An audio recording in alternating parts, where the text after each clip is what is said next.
That Leila Mohammed is in Mwingi for the second day, if I'm not mistaken, and officials from the Ministry of Transport and Infrastructure are set to visit the scene of the tragic accident at Enziu River in Mwingi this afternoon. This happening as the Principal Secretary, Paul Maringa, told the National Assembly's Transport Committee that government plans to construct a bridge on River Enziu in efforts to prevent future accidents. NTV's Leila Mohammed, again, as I mentioned, is in Mwingi. Leila, good afternoon.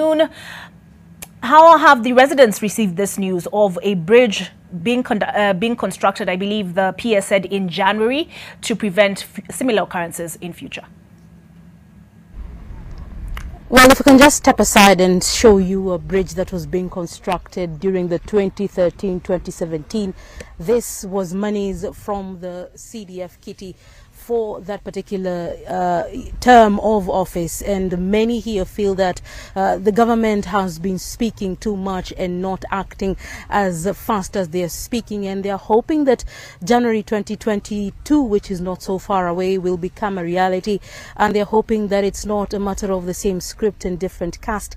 But for many here, the emotions have run high. The families are still at the Mwingi Level 4 hospital. We are aware that the government pathologist is already on site to conduct that pathology and just to find out the identification for the families to streamline it. Yesterday things were a bit slow and families were seriously agitated.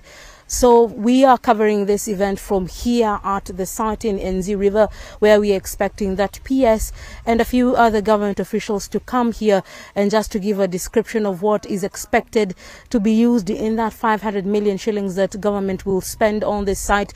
They say they will have signposts around, they will have marshals, and they will do much more just to identifiable places just to avoid such future crises in times to come. But for many, the feeling on the ground is there's been much talk and no action, or very little, or when there's action beginning to happen, it stalls.